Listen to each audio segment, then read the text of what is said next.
जो question number 1 है, plants growth is affected by, इसका आंसर आएगा सी वाला एयर पोल्यूशन। क्वेश्चन नंबर 2 इसका आंसर आएगा ए वाला नेचुरल इन्वायरमेंट। अब आगे है क्वेश्चन नंबर 3, इसका आंसर आएगा ए वाला air and water pollution. Question number 4 इसका आंसर आएगा ए वाला establishment of industries. Question number 5 इसका आंसर आएगा ए वाला टेक्सटाइल।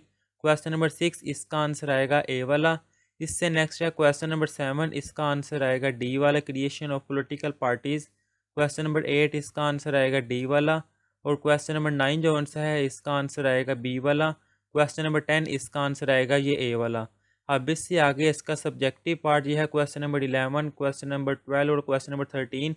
इनके आंसर भी मैं आपको इसी वीडियो में दिखा दूंगा। पहले मैं आपको उर्दू मीडियम का भी MCQ जो है वो रीड करवा दूँ। सोशल स्टडी का ये पेपर है क्लास 8 का 2023-24 सेकेंड टर्म का, जो भी हमने इंग्लिश में किया है। ये वही पेपर है उर्दू मीडियम में। सवाल नंबर 1, पौधों की नशोनुमा मुतासिर होती है, इसका आंसर आएगा सी वाला हवाई आलूदगी से। अगर आपको मैं दिखाऊं तो ये देखें, उर्दू मीडियम इंग्लिश मीडियम जो सा था वो भी यही था, सी वाला एयर पोल्यूशन यानी कि हवाई आलूदगी। क्वेश्चन नंबर 2 इसका आंसर आएगा ए वाला कुदरती माहौल को। क्वेश्चन नंबर 3 इसका आंसर आएगा ये ए वाला हवाई और आबी आलूदगी। क्वेश्चन नंबर 4 इसका आंसर आएगा ए वाला। क्वेश्चन नंबर 5 इसका आंसर आएगा ए वाला। क्वेश्चन नंबर 6 इसका आंसर आएगा ए वाला हुनरमंद अफराद। क्वेश्चन नंबर 7 इसका आंसर आएगा डी वाला। क्वेश्चन नंबर 8 इसका आंसर आएगा डी वाला। क्वेश्चन नंबर 9 इसका आंसर आएगा बी वाला। और क्वेश्चन नंबर 10 जो है इसका आंसर आएगा ये ए वाला। अब उर्दू मीडियम में भी आंसर देख लें, फिर आपको मैं इनके आंसर उर्दू मीडियम के क्वेश्चन देख लें, फिर मैं आपको इनको आंसर दिखाता हूँ। ये है सवाल नंबर 11, सवाल नंबर 12 और ये है सवाल नंबर 13। अब इनके जो उनसे आंसर है वो मैं आपको दिखा देता हूँ। ये लिखे हुए हैं इसके आंसर। जो क्वेश्चन नंबर 11 है ये ए वाला उसका पार्ट ये इंग्लिश मीडियम वालों का क्वेश्चन है और ये उर्दू मीडियम वालों का क्वेश्चन है। इंग्लिश मीडियम वालों का जो सा आंसर है वो यहाँ से स्टार्ट होगा, मॉडल आंसर यहाँ से लेकर यहाँ तक। और जो उर्दू मीडियम वाले हैं इनका आंसर स्टार्ट होगा आलूदगी से लेकर नुकसान पहुँचाती है।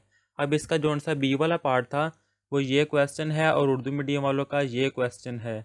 इसका जो सा उर्दू मीडियम वाला आंसर है वो यहाँ से स्टार्ट होगा, नमूने का जवाब यहाँ से लेकर तब्दीली आती है। और इंग्लिश मीडियम वालों का यहाँ से स्टार्ट होगा सम एग्जाम्पल से लेकर चेंज ऑफ क्लाइमेट। अब आगे है क्वेश्चन नंबर 12, इसका ये ए वाला पार्ट इंग्लिश मीडियम और ये वाला ए वाला पार्ट उर्दू मीडियम वालों के लिए। उर्दू मीडियम वालों का जो सा आंसर है वो यहाँ से स्टार्ट होगा, चमड़े की सन्नत से लेकर इक़दामात करने चाहिए। और जो से इंग्लिश मीडियम वाले हैं इनका आंसर यहाँ से स्टार्ट होगा, यहाँ से लेकर यहाँ तक। अगर आपने ये बुक से किए हुए हैं तो आप वहाँ से भी कर सकते हैं। अब इंग्लिश मीडियम वालों का इसका बी वाला पार्ट ये क्वेश्चन है और उर्दू मीडियम वालों का ये क्वेश्चन है। और इसका उर्दू मीडियम वाला जो आंसर है वो यहाँ से लेकर यहाँ तक आएगा और इंग्लिश मीडियम वाले जो से इनका आंसर आएगा यहाँ से लेकर यहाँ तक। अब आगे है क्वेश्चन नंबर 13, इसका ए वाला पार्ट इंग्लिश मीडियम वालों के लिए ये है और उर्दू मीडियम वालों के लिए ये है। उर्दू मीडियम वाले जो है इसका आंसर आएगा यहाँ से, ये देखो जवाब स्टार्ट होगा, कांग्रेस ने मुतालबा किया कि ये सारा आंसर आएगा यहाँ तक। और जो उर्दू मीडियम वाले हैं इनका आंसर, इंग्लिश मीडियम वाले इनका आंसर यहाँ से स्टार्ट होगा, द कांग्रेस डिमांडेड डैट यहाँ से लेकर यहाँ तक एग्जामिनेशन। अब इसका बी वाला पार्ट इंग्लिश मीडियम वालों का ये क्वेश्चन है और उर्दू मीडियम वालों का ये क्वेश्चन है। इसका आंसर जो है वो यहाँ से लेकर यहाँ तक आएगा उर्दू मीडियम वालों के लिए। और इंग्लिश मीडियम वाले जो से है इनका आंसर आएगा ये यहाँ से द डिसीजन से लेकर मूवमेंट यहाँ तक। और यहाँ पर हमने ये पेपर कंप्लीट कर लिया हुआ है। अल्लाह हाफिज़।